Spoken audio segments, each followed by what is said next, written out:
বাচ্চাদের পাতে প্রতিদিন যে সাধারণ সবজিগুলো আমরা দিচ্ছি সেগুলো আসলে কতটা পাওয়ারফুল তা কি আমরা কখনো ভেবে দেখেছি?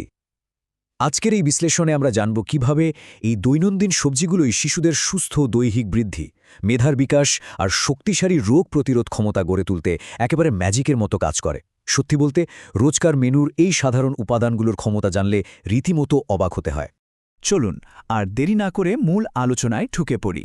উদ্ভিদভিত্তিক খাবারগুলোর ভেতরে আসলে কি এমন জাদুকরী পুষ্টিগুণ লুকিয়ে আছে, সেটাই আজ আমরা খুঁজে বের করব। প্রকৃতি আমাদের চারপাশের খুব সাধারণ আর সহজলভ্য সবজিগুলোতে যে অসাধারণ সব পুষ্টিগুণ দিয়ে রেখেছে, সেটা জানাটা আমাদের সবার জন্যই ভীষণ জরুরি।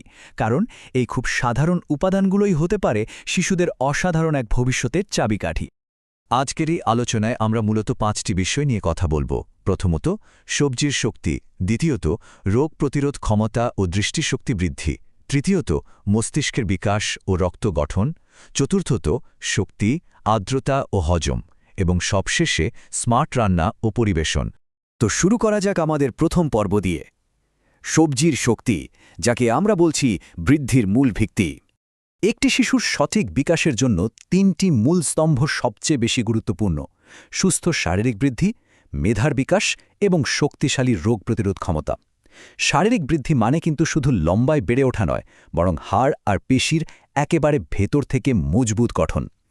এর পাশাপাশি দরকার মেধার বিকাশ, যা শিশুর শেখার ক্ষমতা আর স্মৃতিশক্তিকে শানিত করে। আর শক্তিশালী ইমিউনিটি বা রোগ প্রতিরোধ ক্ষমতা, এটি নিশ্চিত করে যেন শিশুটি বারবার অসুস্থ না হয়, একদম বাধাহীনভাবে বেড়ে উঠতে পারে। এই ভিত্তিগুলো মজবুত করাটা আসলেই অপরিহার্য। এবার আসা যাক আমাদের দ্বিতীয় পর্বে, রোগ প্রতিরোধ ক্ষমতা ও দৃষ্টিশক্তি বৃদ্ধি, অর্থাৎ আমাদের শরীরের রক্ষাকারী উপাদানগুলো। এখানে একটা দারুণ মজার ব্যাপার আছে। খেয়াল করলে দেখব গাজর, ব্রকলি আর টমেটো মিলে কিভাবে একটা অসাধারণ টিম হিসেবে কাজ করে।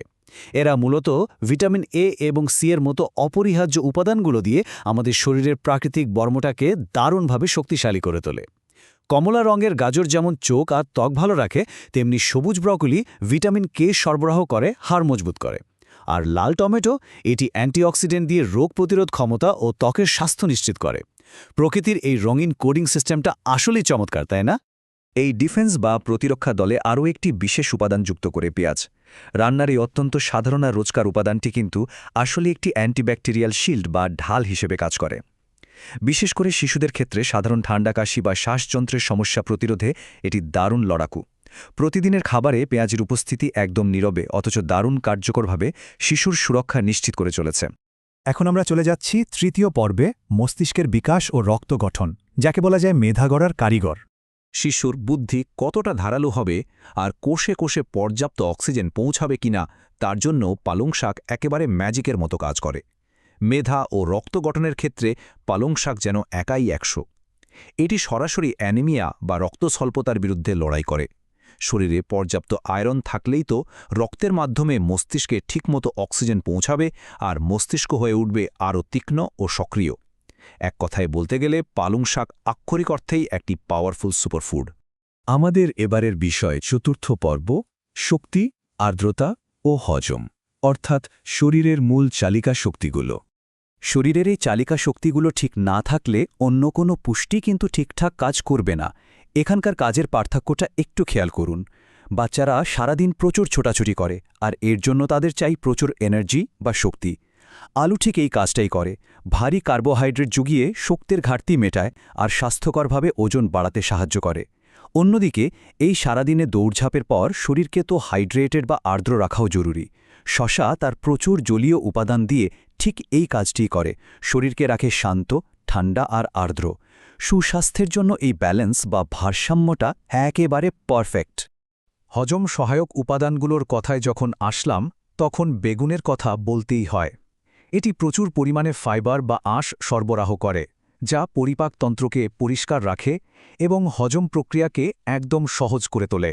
শুধু তাই নয়, এটি হার্টের জন্য দারুণ উপকারী, যা দীর্ঘমেয়াদী সুস্বাস্থ্যের জন্য বলতে গেলে একটা চমৎকার বোনাস পয়েন্ট। সবশেষে চলে এসেছি পঞ্চম পর্বে, স্মার্ট রান্না ও পরিবেশন, অর্থাৎ খাবার প্লেট থেকে স্বাদ পর্যন্ত। পুষ্টিবিজ্ঞান জানাটা আসলে আমাদের পুরো কাজের অর্ধেক মাত্র। খাবারটি যেন শিশুরা সত্যি সত্যি আনন্দ নিয়ে খায়, সেটাই তো আসল চ্যালেঞ্জ। এর জন্য ৩টি সুবর্ণ নিয়ম আছে। প্রথমত, খাবারের প্লেটটাকে রংধনুর মতো নানা রঙের সবজি দিয়ে সাজাতে হবে, যাতে সেটা দেখতে আকর্ষণীয় হয়। দ্বিতীয়ত, খুব বেশি কড়া করে ভেজে পুষ্টি নষ্ট করার চেয়ে সেদ্ধ বা ভাপানোর মতো হালকা রান্না করা অনেক ভালো। এতে সবজির আসল পুষ্টিগুণ বজায় থাকে। আর শেষ নিয়মটা হলো একটু মজাদার আকৃতিতে খাবার পরিবেশন করা, যা সহজেই এই ক্ষুদে ভোজনরসিকদের মন জয় করে নেবে। আজকের এই বিশ্লেষণটি শেষ করার আগে একবার ভেবে দেখুন, রান্নাঘরে আমাদের সামান্য কিছু সচেতন সিদ্ধান্ত কিভাবে একেবারে সাধারণ খাবারকেও শিশুদের ভবিষ্যতের জন্য অসাধারণ এক জ্বালানিতে পরিণত করতে পারে। পুষ্টি আর রঙেরই চমৎকার আয়োজনে আমাদের শিশুদের আগামী হোক আরও অনেক বেশি সুন্দর ও স্বাস্থ্যকর।